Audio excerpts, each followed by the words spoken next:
Hi friends, welcome to IN updates. ఈరోజు మనం ఒక క్యాన్సర్తో పోరాడే మృత్యుంజయుడి గురించి తెలుసుకుందాం. అది ఎవరంటే క్రికెట్ చరిత్రలో అందరికీ గుర్తుండిపోయే వ్యక్తి. మనకి ఇండియాకి 2011లో వరల్డ్ కప్ సాధించి పెట్టినటువంటి వ్యక్తి.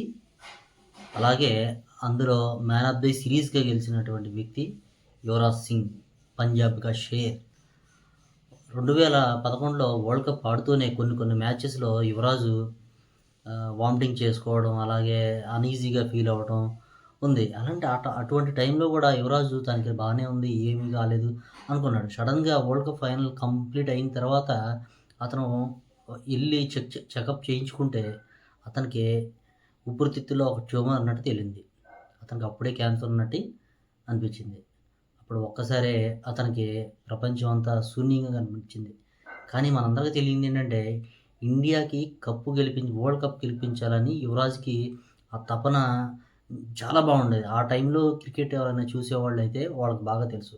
యువరాజ్ గురించి గానీ, యువరాజు ఫీల్డింగ్ గురించి గానీ, అలాగే మైదానంలో అతను కదిలే ఎంతో చురుకైన విధానం గురించి గానీ, అతను ఆడే విధానం గానీ, అతను ఆస్ట్రేలియా మీద అయితే చాలా బాగా ఆడతాడు.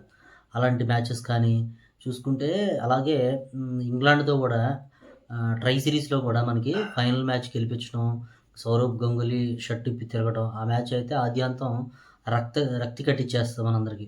అలాగే మనం టాపిక్‌లోకెళ్తే, యువరాజ్ సింగ్ పంజాబ్‌లో పుట్టాడు. అలాగే అతి తక్కువ వయసులో మనకి ఇంటర్నేషనల్ మ్యాచ్‌లోకొచ్చాడు. వచ్చిన తర్వాత అతను బ్యాటింగ్‌లోనే కాకుండా ఫీల్డింగ్‌లో కూడా ఇండియా నంబర్ 1 ఫీల్డర్‌గా అయ్యాడు. అలాగే బ్యాటింగ్‌లో కూడా మిడిల్ ఆర్డర్‌లో కావాల్సిన టైంలో ఖచ్చితంగా తన పాత్రని కీలకంగా పోషించేవాడు.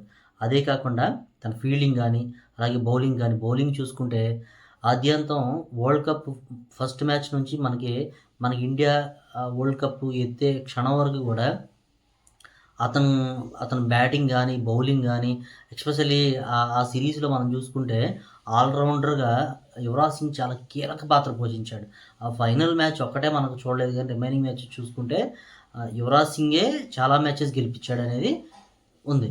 అలాగే ఆ టైంలో కొన్ని మ్యాచెస్‌లో వామిటింగ్స్ రావడం, తను అన్‌ఈజీగా ఫీల్ అవ్వడం, ఎందుకిలా జరుగుతుంది, ఏంటి అది అనుకోవడం. ఆ తర్వాత సడెన్‌గా ఒకసారి హాస్పిటల్‌కెళ్తే డాక్టర్ చెప్పిన మాట విని మనోడికి షాక్ అయిపోయాడు. అదేంటంటే, "నువ్వు ఇంకా లైఫ్‌లో క్రికెట్ ఆడలేవు. ఇంకా నువ్వు ఆడకూడదు" అని చెప్పడం. ఆ మాట వినగానే మనోడు ఒక్కసారే ప్రపంచం మొత్తం ఆగిపోయినట్టు, ఇంకా ఈ క్షణం ఇంకా నాకు ఏం చేయాలో తెలీదు అన్న ఇదిలో ఉండిపోయాడు.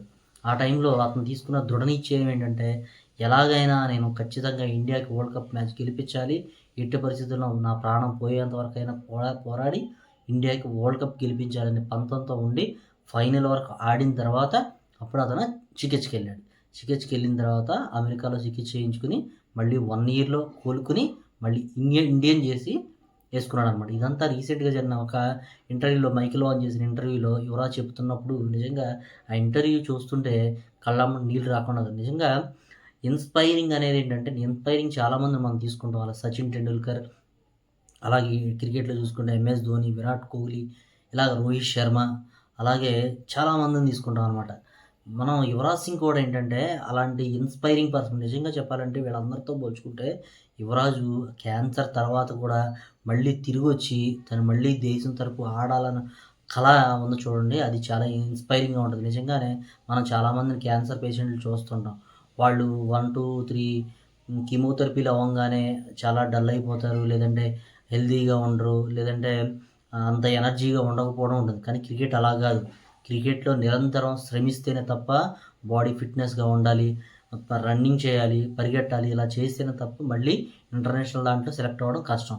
అలాంటిది యువరాజ్ సింగ్ అవన్నీ తట్టుకొని మళ్ళీ మృత్యుంజయుడిలాగా బయటకొచ్చి, అజేయుడిలాగా తిరిగొచ్చి మళ్ళీ మైదానంలో క్రికెట్ ఆడిన సందర్భాలు మనం చూసాం. అంటే నిజంగా నాణానికి ఒకవైపే చూస్తాం మనం. అంటే 2011 వరల్డ్ కప్ మనం గెలిచినప్పుడు ఆ సంతోషం మాత్రమే చూసాం. మనందరం టపాసులు కాల్చడం, అలాగే కేకులు, స్వీట్లు పంచుకోవడం, అంతా మనం టీవీ చూస్తూ ఒకరికొకరు హగ్ చేసుకోవడం ఇవన్నీ చూసాం. కానీ యువరాజ్ సింగ్ మాత్రం మృత్యుతో పోరాడాడు ఆ క్షణంలో. ఆ క్షణంలో నిజంగా గ్రేట్ కదా! మనకు ఆ విషయం ఆ టైంలో తెలీదు. బట్ ఏదో వామిటింగ్స్ అవుతున్నాయి, నార్మల్‌గా వామిటింగ్స్ అవుతున్నాయి అనుకుంటాం కానీ, ఆ టైంలో అలా జరుగుద్దని ఎవరు అనుకోము. బట్ ఇలాంటి టైంలో అలాంటి వాళ్ళని